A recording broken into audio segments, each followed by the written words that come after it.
Hello and welcome to the Edge of the Box podcast, a podcast by WhoScored.com in association with Oddschecker. I'm your host, Dan Bardell, joined for this Premier League preview by George, Elek and Sam Tighe. Plenty of big games for us to get our teeth into, but as always, let's exchange some pleasantries first.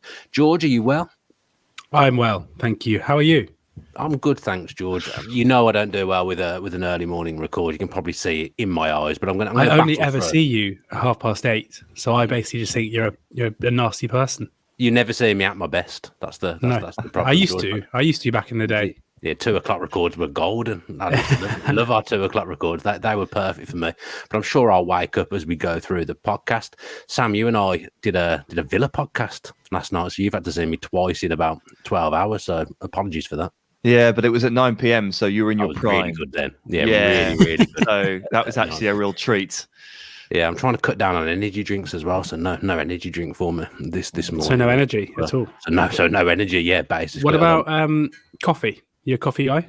I'm not a grown-up, George, so I don't do tea or coffee. You're putting tea in the grown-up category there, which is not a grown-up drink. My 10-year-old nephew drinks tea. He's obviously a connoisseur. Obviously, I've never drank. I used to drink Bovril, and then I went vegetarian, so I can't even drink that anymore. So hot drinks just completely out the window, bar the odd hot chocolate. But I'm sure absolutely no one cares about this, and it will probably get edited out anyway. Let's look at the first game this weekend, and it's a big one. It's Manchester City against Liverpool. Sam, last time out, a few problems for Manchester City against Chelsea. Was there anything that Liverpool can take away and think, oh, actually, we might be able to utilise that? Well, they've just conceded 4 goals, which is incredibly rare. I tried to look this up, and it looks like the last time City's conceded 4+ was about 180 games ago. It was against Leicester City in that very bizarre 5-2 home loss. Okay, remember it well. Yeah, which is back in the Vardy era, the King Jamie Vardy era. So it's been a while since City have shown that level of fragility. So I think you can definitely take heart from that. And I think Liverpool can take heart from the fact that, unfortunately, John Stones is injured. And John Stones is really, really, really, really, really, really important to the team. He's absolutely amazing. And their sort of shift out of 4-2-3-1 into a kind of 3-2-4-1 is sort of dependent on him. You know, they've tried a few other players in that area. Manuel Akanji started the season trying to do it. Showed a bit of fragility. You know, it's really hard. Like, I'm not going to blame him and say, oh, terrible. Kanji couldn't play 3 roles at once. What a loser. Like, it's a really difficult role to play. And that's why John Stones is so good. And part of the problem with the Chelsea game is that Ruben Dias was sort of stepping forward into those positions a little bit. It's the worst game I've seen him play in years. That's not him, is it? It's not. No. And that's, again, it's no disrespect. It's just he's not that type of player. Or at least he's not, you know, after one attempt. It's because it's really difficult. So, let's see what Pep does, because I'm not sure he's looking at anyone here that he could probably reliably push into midfield to make that shape change now that John Stones is injured. So would he change his viewpoint on this, and would he abandon that, and will he once again reinvent Manchester City? Well, that game have scared him, George, because I mean, Chelsea weren't exactly free-flowing in terms of goals until recent weeks. They obviously scored 4 against Tottenham, who had a couple of men sent off, but they're coming up here against a team that do score a lot of goals, and against a player who does score a lot of goals, particularly against them. Mo Salah's got 11 goals and 5 assists in 19 matches against them in all competitions. Pep going to be worried about this one? With most managers, I'd say no. But I think Pep is obviously famously very reactive. He's not someone who's going to come out after a game and say, yeah, well, it was a disappointing to concede 4 goals, but we'll continue doing what we're doing and we'll get there in the end. We know that Guardiola is someone who, when he sees something he doesn't like, he normally makes a change. When he sees something that he's not happy with, he normally won't persist with it necessarily, unless it's in a game where often we see him persist with the starting lineup when the performance isn't going too well. Yeah, and as Sam said, the Stones injury is clearly significant. It adds to the De Bruyne injury, which obviously created the issue in the first place a few weeks ago. I think the Kovacic injury doesn't help, because there is a natural central midfielder there who isn't going to be able to play in this one, who would kind of slip in and enable them to play that kind of 4 centre backs, flat back 4 with Bernardo and Kovacic either side of Rodri in a way that is most akin to what we used to seeing them play before De Bruyne's injury. And also with Nunez a doubt for this one too, that there isn't a natural ability to be able to play two midfielders either side of Rodri, which I think is when they're generally at their best. So yes, but at the same time, I do think Chelsea's performance against City was very, very good. Like, it's easy to focus on the shortcomings of City and where they could have improved in the rest of it. But at the end of the day, they came up against a side who have a lot of individual quality. And even though they haven't shown it for large parts of the season, on that night, they absolutely did. So it comes at a difficult time. It's for City. You look at the recent results and you look at what happened prior to the 4-4 game, a game where they were 2 minutes away from winning it 4-3 in what would have been a very, very impressive 3 points given the circumstances. And they've been rampant and dominant recently. So it's easy to get caught up in an individual performance, an individual result, and focus on the team who is perceived to have dropped points. But I still think going into this game, City are, at least in my eyes, with home advantage, the likelier team to win. George talks about that midfield there, Sam. I mean, we know from previous podcasts and football for the last year, still no chance that Calvin Phillips will come into that midfield. Who does come into that midfield? Does Foden move central for this one? It depends on the shape, doesn't it? I think we can count on Rodri and we can count on Bernardo, and then it's a case of we'll see. Because can we go back to Villa's, playing Jack on the left of a three? Absolutely. Yeah. He plays on the left for Manchester City, and that is that. Yeah, well, I mean, he did play what? He had like a 20-minute cameo not long ago as one of as the sort of left 10. And I think it was in the Champions League, and it was like, oh, okay, that was quite cool. And I just wonder if Pep was trying to feed Grealish a bit of an idea there to say, hey, because it's also, I remember that when they signed Grealish, Guardiola did an interview where he said that he played golf with some friends, and all he could talk about when playing golf was where he was going to play Jack Grealish and all the different positions Grealish could play, and then he's played in one position left the whole time. The whole time he's been there. So I mean, it's obviously been on his mind previously, and I almost think the way that Jack has been moulded by Guardiola, he's probably more suited to play that role now than he was when he was at Villa and doing it very, very well, albeit in the Championship. Yeah, I mean, I've said Foden, and I've completely forgotten about Alvarez, who usually plays close to Haaland and kind of plays as a 10. So yeah, I mean, off the ball against Chelsea, they were in basically a 4-3-3, and Bernardo and Alvarez were kind of either side of Rodri, and Alvarez can sort of play that hybrid role. So that's always an option, and it's good to get Alvarez on the pitch however you can, even when Haaland's there, because he's not a reserve striker, is he? He's a fully fledged, brilliant player who should be on that pitch and should be playing as close to Haaland as possible, because they bring the best out of each other. So I guess I'd probably expect Alvarez, just because that a game against Liverpool, a game against Klopp's Liverpool is going to be such a slog in midfield. It's going to be such hard work. Alvarez is the perfect player for that type of bout, isn't he? Oh, he's a lovely, lovely footballer, Alvarez. I was watching something the other day, and I can't remember who it was, and a Manchester City player was asked, this is terrible chat from me, a Manchester City player was asked if he could take one player with him for his country, and he picked Alvarez. He said he can just do everything. He's a forward that can do everything, but because they've got Haaland, you almost forget that Alvarez is a forward that can do everything. Yeah, if Haaland was out for a month, it actually wouldn't be that much of a problem anymore. It'd be fine. Alvarez is sensational. Well, those goals have dried up a little bit recently, haven't they? He got off to a really fast start this season in terms of goals and assists. Playing deep, isn't he? As well. I mean, at Man City, that doesn't seem to matter. Rodri scored a lot of goals playing as a number 6. But yeah, I mean, it feels like if Alvarez, there was that period a few seasons ago where it felt like Guardiola had to reluctantly basically play Sergio Aguero as a striker. Now, obviously, Alvarez wasn't an elite footballer then. He was too young, but it feels like had he been 5 years older, he was the striker that Pep was basically crying out for then. But now, given that Haaland's there, he's got to temper the way he plays a little bit, and he's a very rare combination of a player who is brilliant in possession and got a goal scorer's instinct and can also be creative in the final third. Like he's an unbelievable footballer. I think there'll be a time pretty quite soon where the narrative around Alvarez will change from being one of a very good side at City to a star. To like one of their number one guys, one of their go-to. I suppose he is already. I can't remember many games he hasn't played this season. Certainly feels like he's played a lot more than the previous season. He definitely has, yeah. I mean, he's only 23. He's still only 23 years old. Like this is his. If City players under Pep often have a difficult first season, well, his wasn't too difficult, and he's now stepping up as it goes along, which is often the way it goes. That's starting to change. The difficult first season definitely hasn't affected Jeremy Doku. Yeah. He's doing all right, isn't he? Yeah.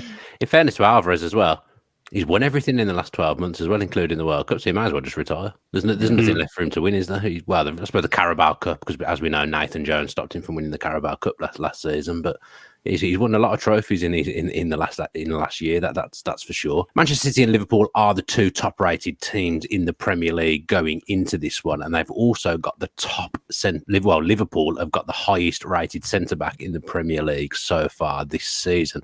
I don't know if either of you have seen this top 10, but can you guess who number 2 and number 3 are in the Premier League? I'll be shocked if you got this. Are you searching for, George? That's cheating. Yeah. What you doing? No. I'm doing. I can show you my screen if you want. Just typed in the Premier League table just to make sure I'm going to go through and see the. What about Ethan Pinnock? It's a good guess because he's 4th. That's a really good guess. That is. I think if you played fantasy football, you might have a chance of getting it. Romero? No, he's 5th. So good. So his red card probably took him down a little bit as well. Right. So good effort from you two there with the guesses. The answers actually are: second is Joachim Andersen on 7.28. He scored a few goals, hasn't he? And he's riding high in all the fantasy football metrics. Third, and I didn't know this was his full name. Third is Willie Arnaud Bolle. 7.27. No way. So yeah. That's the trivia this week. I've invented some off the cuff from WhoScored metrics. Virgil van Dijk, then best centre back in the Premier League at the moment, as I've just said, with 7.35.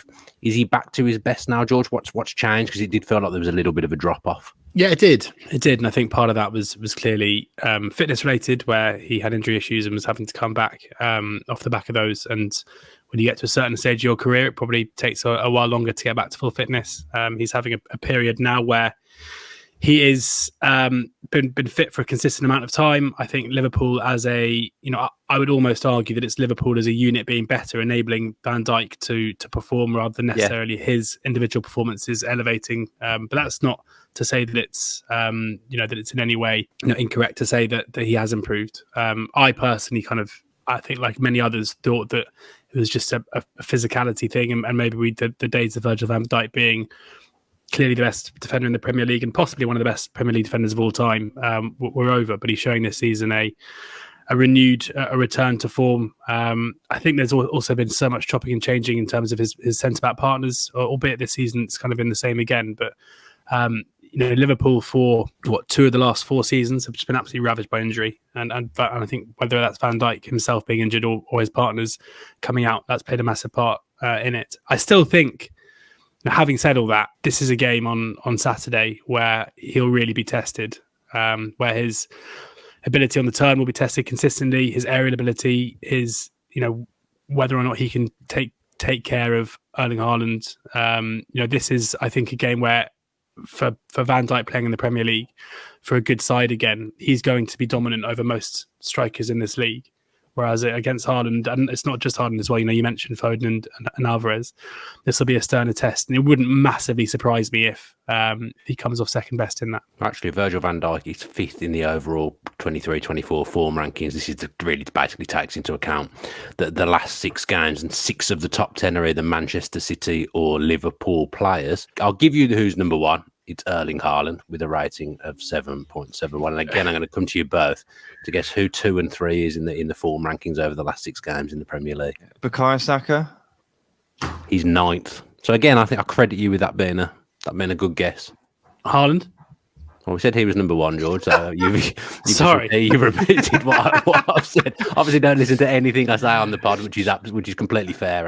Actually, well, no, number 1. Otherwise, I wouldn't know what the game is. And maybe that's it's probably quite a good way to answer any question about who scored rankings. Just guess Haaland. Yeah, he's number 1, 7.71. Rice? No, not even in the top 10. I'll put you out your misery. Everyone will be shocked to learn number 1 is Erling Haaland with a rating of 7.7. No way. What? Number 2, John McGinn, 7.69. Hey, that's why you've done this game. Across the entirety of the Premier, I mean, the graphic would have flashed up either way, but yeah, across the whole entirety of the Premier League, John McGinn is number 2, and number 3 with exactly the same rating. I'm not sure what separates them. Bernardo Silva. 4th was Doku, 5th was Van Dijk, 6th Mikalenko, 7th Conor Gallagher, 8th Rodri, 9th Saka, and 10 Ryan Mbeumo. Sam, both these sides are only a point apart after 12 matches.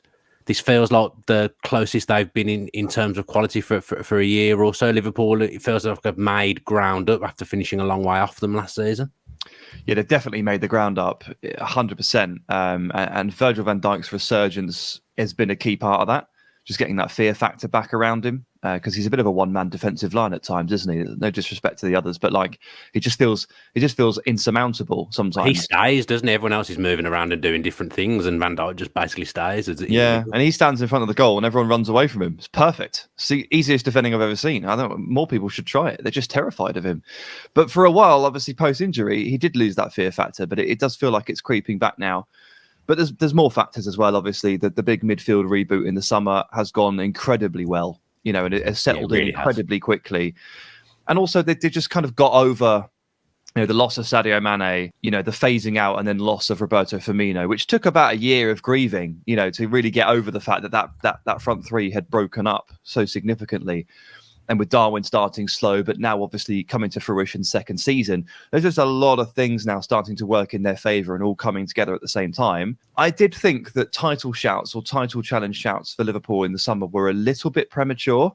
But I have to say, after 12 games, they look well within their rights to say, yes, we are in this race and we are one of the top sides. I really thought it would be City, Arsenal, and then a gap. It's not. It's a top three.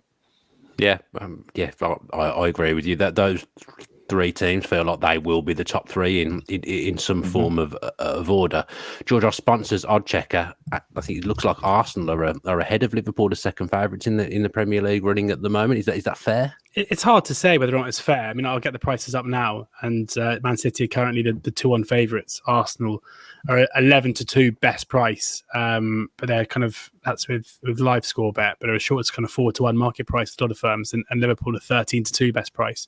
That's with Ball Sports, but there's a lot of 5-2, 5-1 and 11-2. So maybe not. I mean, I always think, especially in these season-long markets, too much of pre-season expectation is baked into the price, and often it takes the prices a bit of a while to catch up with the fact that actually the perception of where Liverpool were pre-season, as Sam mentioned, the doubts about whether or not they were title contenders shouldn't really matter too much when you've now got a quite a big body of work to suggest that they absolutely are. Like even last season, it took the odds loads of time to really accept that Arsenal were genuine title challengers. Like even after a really good start to the season, they were still a massive price to win it.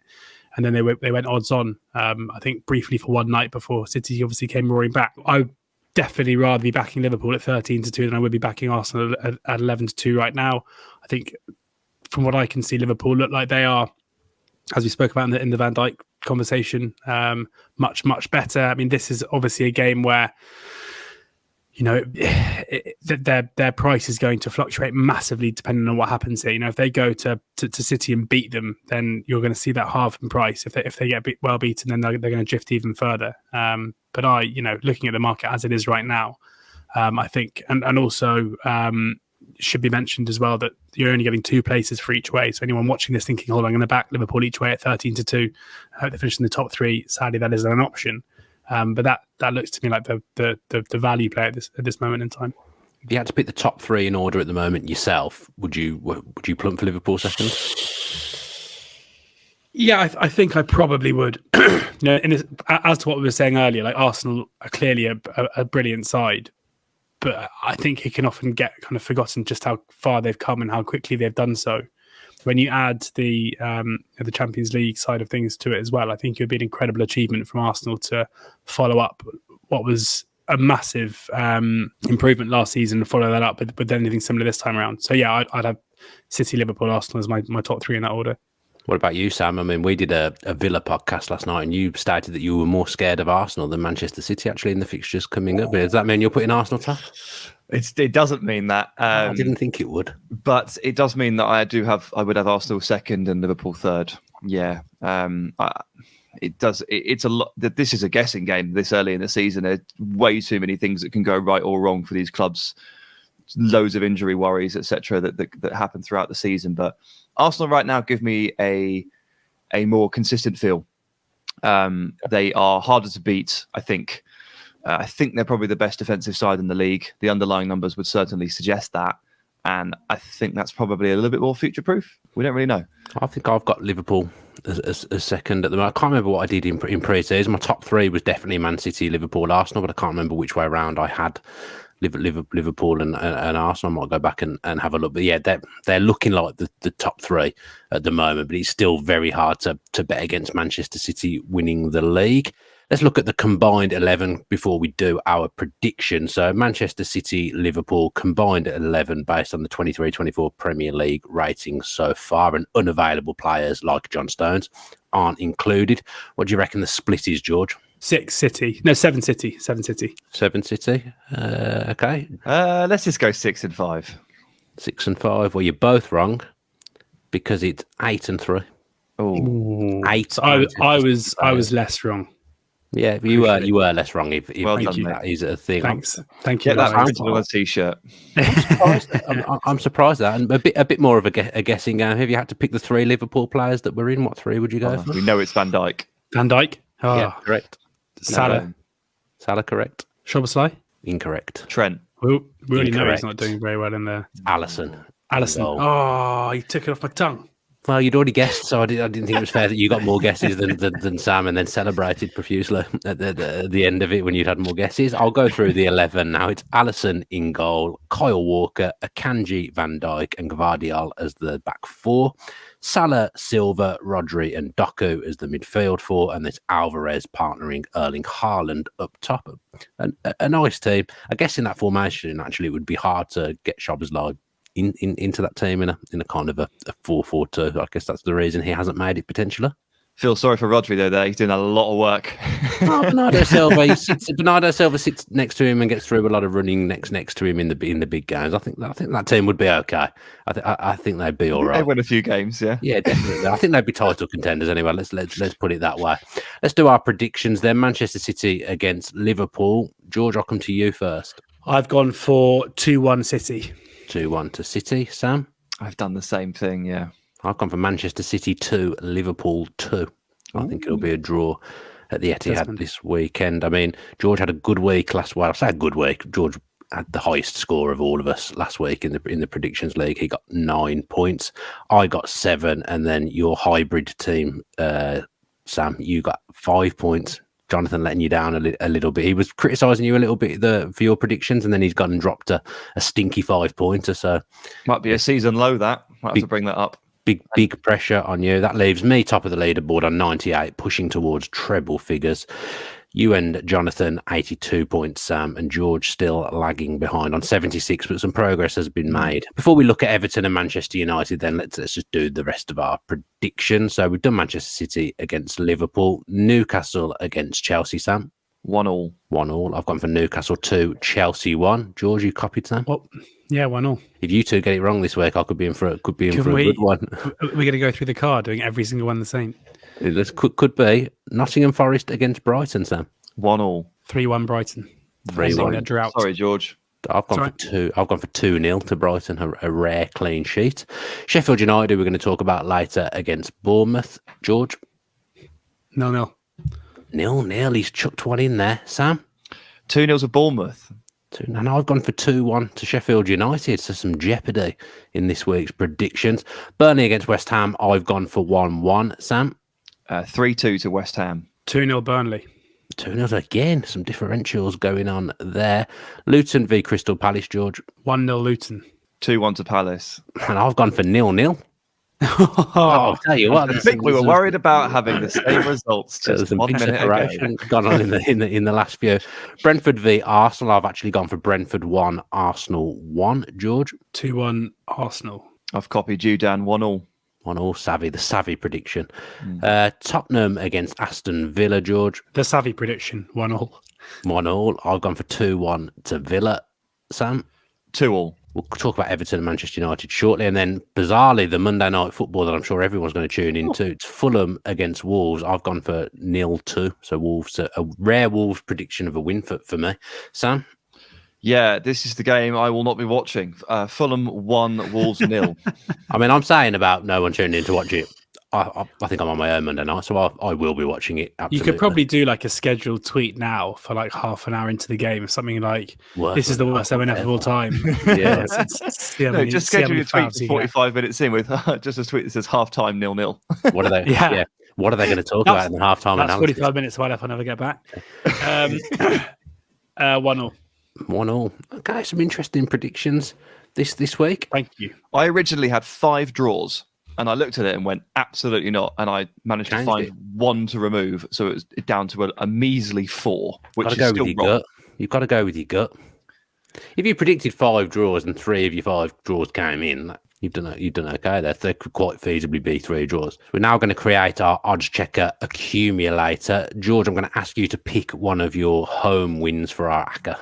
I'm picking Luton to beat Crystal Palace. Nice. Luton's form at home and their performances at home have been mid-table at worst. We saw them last time out give Liverpool a real scare. I don't think Palace are in a great spot right now, and I think they're like nearly 3-1 to win this game, which I think is a mad price.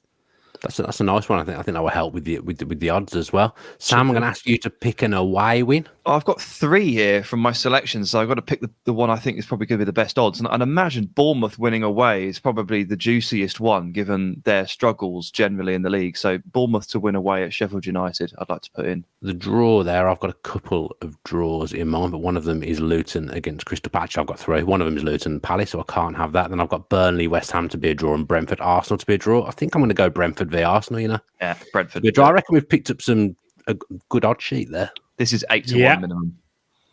8? Yeah, well, yeah. I mean, it's bigger than that. You got 14-5 about the Luton home win. You got 6-5.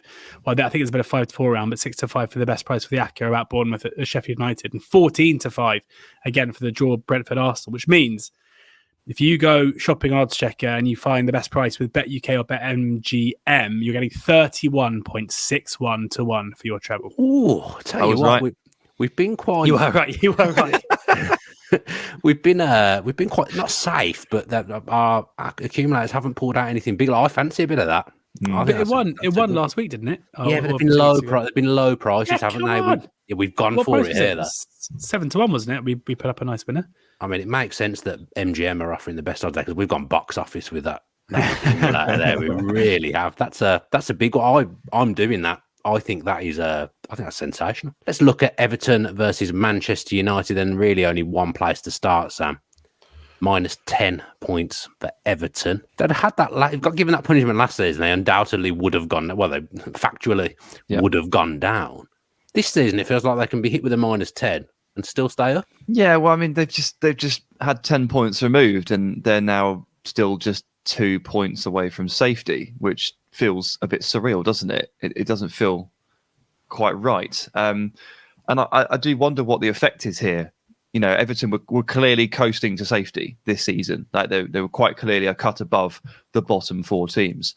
They've been thrust back among them, and they're probably going to have to find a bit of a second win here, 12 games in, and just find a bit more momentum and say, okay, we're going to have to string together another set of results here to basically claw ourselves clear of this, because we absolutely do not want to be found in this area come roughly 1 month's time in the Christmas area, right? That's kind of what you want to be clear of. I'm quite interested in the mental effect this has on this Everton team. I mean, I guess there's an argument that it could spur them to a great run of form. I guess there's an argument that it could really damage them. We will not know exactly what kind of effect it is until we see them hit the pitch. I'll save it for the predictions a bit later, but I'm thinking more on the positive side. I think it might spur them on a bit. Yeah, it might kind of bring the club together a little bit more. Georgia, they're quite fractured as a club. You know, it feels like whenever they go 1-0 down at home, the boos come out. The fans obviously are frustrated. It's been a rotten time for them. They've been run terribly. So I feel really, really sorry for the Everton fans. But this feels like the kind of thing a little bit like when it happened to Derby in the EFL.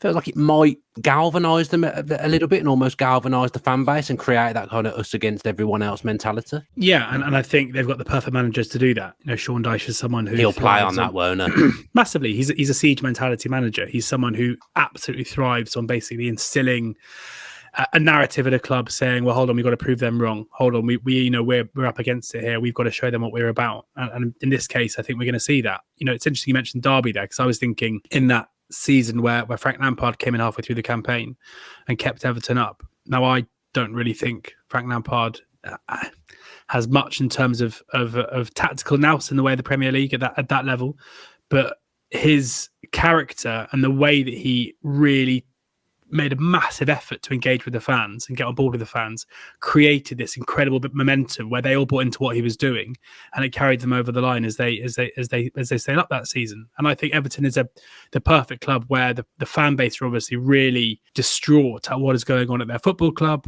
We've obviously had the terrible news of Bill Kenwright passing in the last few weeks as well. It's been a tumultuous time for Everton. But not only do they now have a target beyond the boardroom, but they feel incredibly aggrieved at the punishment that's been laid down at them, when there is a massive elephant in the room, when it's like, well, hold on, if Everton are being punished for this, then where are the punishments for the other clubs? Massive question marks around the financial regularities as to what other clubs are doing as well in the Premier League, or, not even question marks in some cases, like reports, charges being levelled at some clubs. So yeah, I'd be really surprised if Everton, given the personality of the fan base, given the the identity of the club, and given Sean Dyche's personality as well, I'd be amazed if they rolled over off the back of this. I think this is going to make Goodison a more difficult place to go. I mean, their form this season, Goodison, isn't very good. They've only won one game at home so far this campaign, which was the 3-0 win over Bournemouth a couple of weeks ago. They've lost 4 of their home games, and 3 of those were to 0 against Fulham, Wolves and Arsenal. So the home form has to improve. I kind of think this is like the perfect game for them this weekend, where expectations obviously aren't particularly high. Like, it's not like they're hosting Luton or Sheffield United where fans are going to go being like, we have to win this. But they're playing a side who are wounded right now, who have a real lack of belief, a real lack of quality.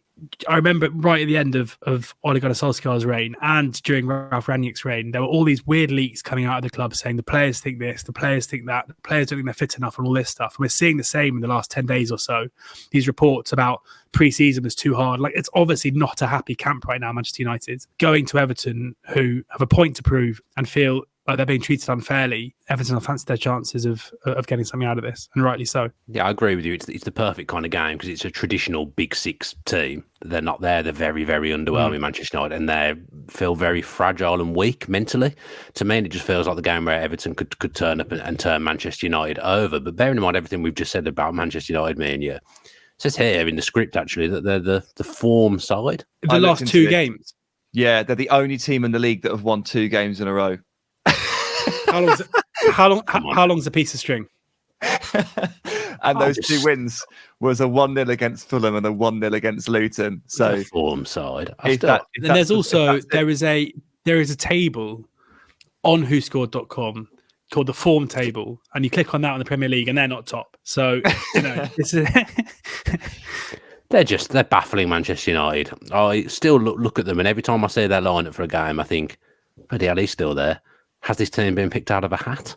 It literally feels like Ten Hag is picking the team out of a hat at times. You got Leicester's centre-back partnership of 5 years ago playing for them, lining up. It's just, I find them just completely baffling, Manchester United, but they have won their last 2 games. I find this next WhoScored stat quite baffling as well, because it doesn't feel to me like they make a lot of chances. That doesn't, to me, feel like something I think about when I watch them. But they're in the top 3 for worst big chance conversion in the Premier League this season at 20%, Sam, as well. Would you have had that down as one of their biggest problems? Because I've got to be honest, I wouldn't have done it. I don't feel like they create loads to me. I do, obviously, I do keep track of which players are underperforming their XG quite closely. And for basically the entire season, Marcus Rashford has been in the top 2 for underperformance on XG, and he's on 1 goal from 36 shots, I think. 1 goal from 36 shots, something like that. Well, we'll flash up the WhoScored graphic here now. It feels like a good time to do it, and he's actually having the same shots per 90 pretty much that he was having last season, but last season he scored 17 in 35. This season he scored 1 in 11. Yeah, it is. I just haven't got it here. It's 1 goal from 36 shots, which is not good. He's 2.9 under his XG. And Højlund, so he's the worst in the league. And the second worst in the league is Højlund. who has 0 goals from 14 shots, and so he's 2.5 under his XG. So take as much from that as you want to, whether or not you're a believer in those underlying numbers or not. But one thing cannot be doubted: Rashford, 1 goal in 36 shots, well below his level from last season, well below expectation. Højlund's been fine in the Champions League, but in the Premier League, he's yet to score, and it's really quite weird. So when you think about it like that, it's probably no surprise that Man United are spurning their chances. And you think about the fact that they've actually been able to put some wins together, and obviously they're more than capable of having their share of the ball in games. They might be, in a bit of a crisis, but they're not a relegation candidate team. And then you look at the top scorers list. Bruno Fernandes and Scott McTominay are joint top scorers in the league with 3 goals each. Like, this team are not scoring. They're not scoring. So, take a step back and actually think about all of that. I guess it is no surprise whatsoever. Yeah, just on the eye test, like when I watch them play, I don't feel like they create loads, but sometimes I feel like they're kind of going out to win these games. The last 2 games, they're kind of going out to just nick a 1-0. It feels like that's the tactic.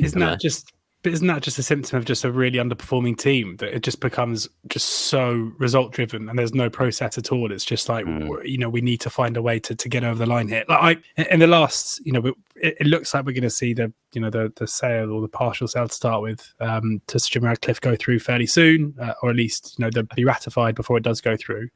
And I think that is going to probably, I imagine, instigate a real change at Manchester United in terms of the way that they're run. And I couldn't believe it when Dougie Freedman was being linked to the sporting director role, and you had a lot of Manchester United fans saying, like, who's he, or what's he done? You had Rio Ferdinand coming out and saying, like, I don't see anyone saying Crystal Palace doing anything good. Who do you think signed Michael Olise? Who do you think signed Berriese? Like, why, when you've got a club like Crystal Palace, Mark Gahey, like, these are players that Manchester United have basically missed, who they could have signed at a young age for a fraction of what they spend on normal transfer fees, who are going to be elite level, homegrown talents for the next decade. And yet, even though the levels of Manchester United have been dwindling for over a decade now, you're still getting the arrogance where it's like, well, why do we want the Crystal Palace director of football to be our sporting director? Or what's he done? Like, it's unbelievable. They also got to look at the fact that sporting director sold Aaron Wan-Bissaka to them for £50 million. Like, it is absolutely unbelievable, the amount of, like, I genuinely think they'd rather have Ollie in the dugout comparing players to players that he played with, who played under Fergie with, than actually get someone in who's got no affinity to the club, who's got a track record of identifying and recruiting top talent. Like, it's not that deep. It's quite simple. Go and recruit people who have a track record in doing these things, and you might improve. Yeah, didn't Rio Ferdinand kind of get lined up for a job behind the scenes at Manchester United? It's probably because he wants it. Was it that job? I can't remember which job it was. Even Joachim Andersen, they identified him after half a season in the Premier League with Fulham as well, and a good half a season. You'd argue he'd get into Manchester United's back four as well. So I think Palace's recruitment is unbelievably good. Yeah. Well, they had a whole rebuild, didn't they? They had a really strong rebuild. Was it 12 months ago? Or it was maybe 24 months ago. Where they had to rebuild everything basically, because they had so many players out of contract, and they did that with a minimum of fuss. And quite a lot of high quality players have come through that rebuild as well. Check Doucouré as well, and also obviously Odsonne Edouard, Dan, your favourite. Yeah, one of your favourite players, George. He'll get that top. He'll get that top scorer, that golden boot one day, won't he? Odsonne Edouard. It might be in league. Already on 5. Already on 5. Already on 5. To be fair, if you said it this season, it was better than your prediction went last season when you made it. Just on Højlund, George, why is he scoring so many goals in the Champions League? 5 in 9. No, sorry, 5 in 4. Why hasn't he scored in the Premier League in 9 games? What's the reasoning behind this? Does there have to be a reason? It might just be the way that the games are falling. I think also in part it's because Manchester United's games in the Champions League have been ridiculously open. So naturally there have been more goals in those games, and therefore as a striker you're going to profit from that.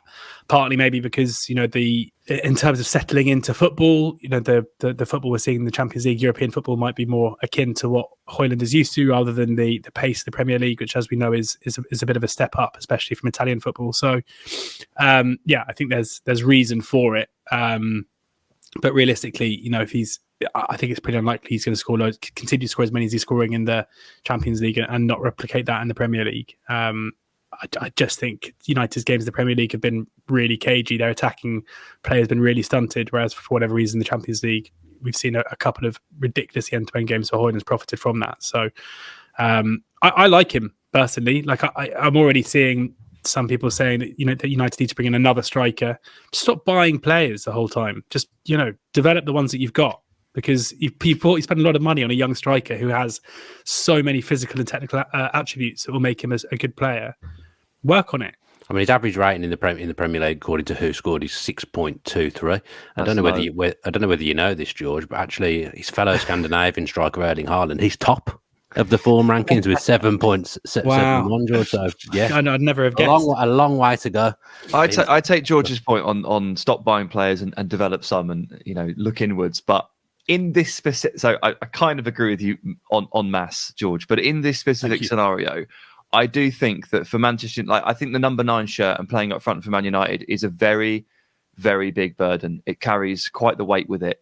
And I think when they were signing players like Cavani at the end of their sort of age curve and career curve, I think they actually had more the right idea there, because Cavani is someone who can step into that role and be like, yeah, no worries, I'll play up front for you.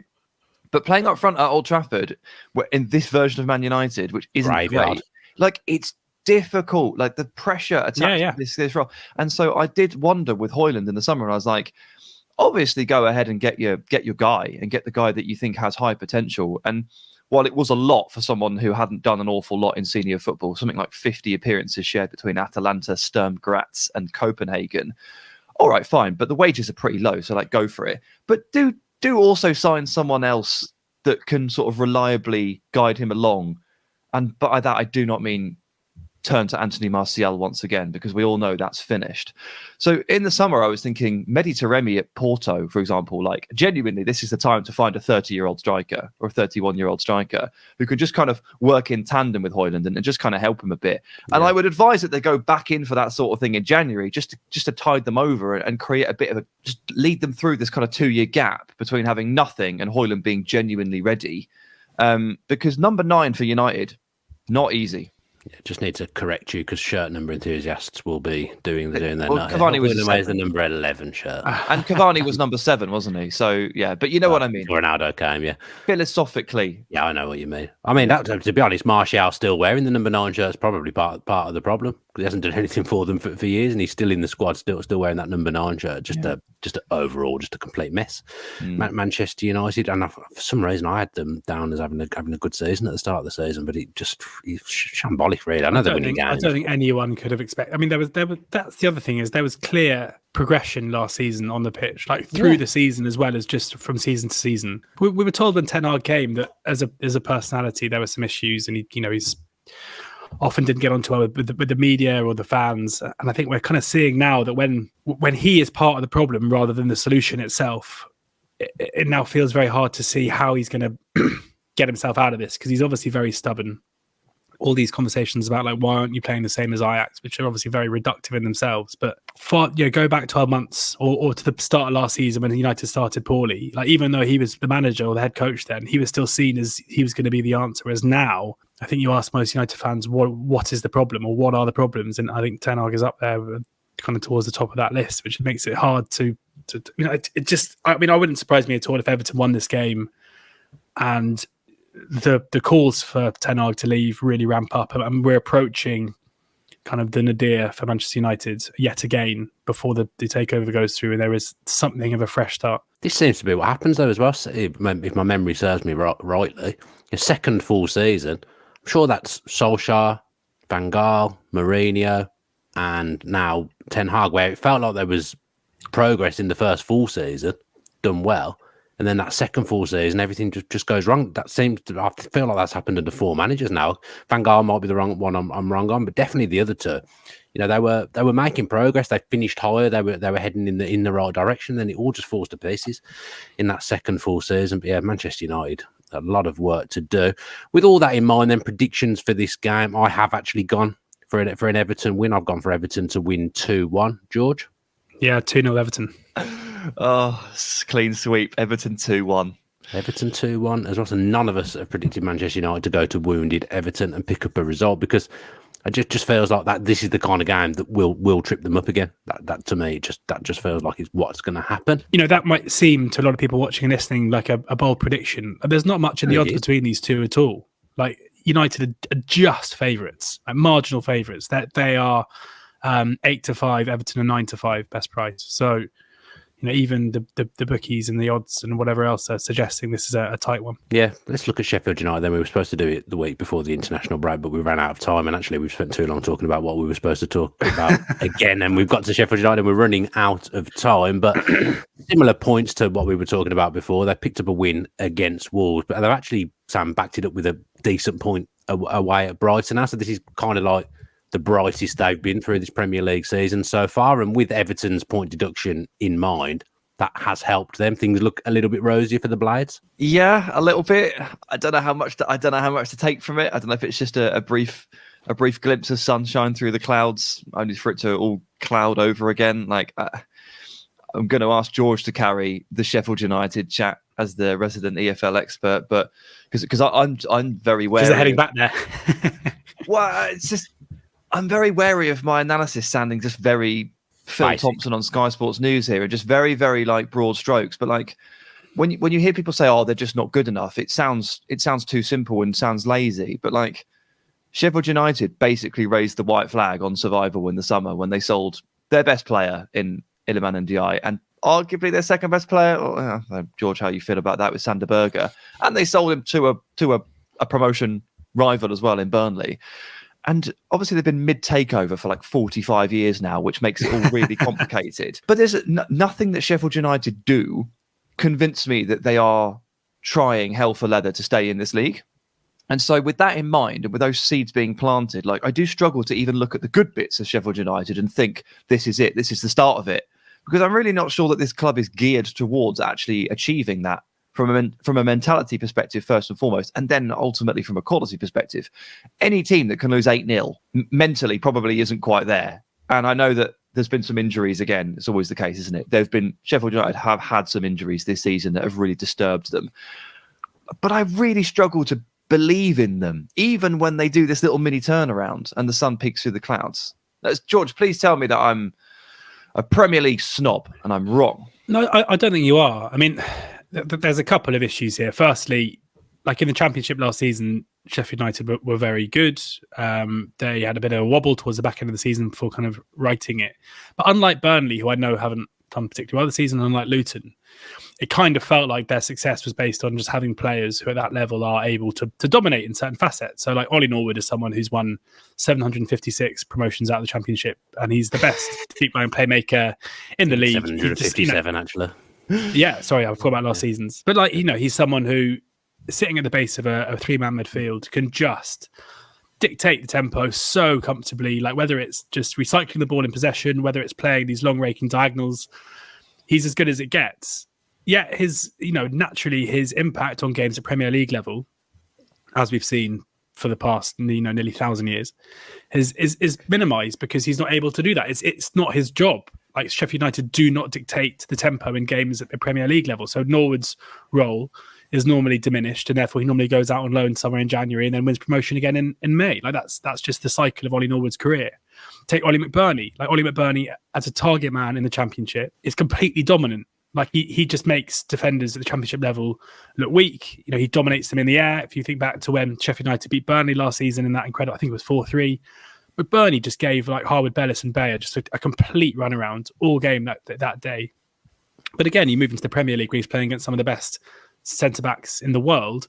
Suddenly he's not able to do that. Like Ahmed Hodzic is another one where from set pieces last season, he scored so many goals because he was just better than the opposition in terms of winning the ball in the air, being aggressive. But now at Premier League level, he's not able to do that. So I think normally it's not that simple. Normally, and I'd use again, Luton and Burnley is an example of this. Like there is a process to their play that is something they try and get to translate up into the Premier League. And even though Luton haven't started particularly well, I think we've seen signs of that working to an extent, especially at home this season. Whereas with Sheffield United, their best players, their key players, are not able to replicate anywhere near the kind of form that we saw them last season. So I think that's a big issue.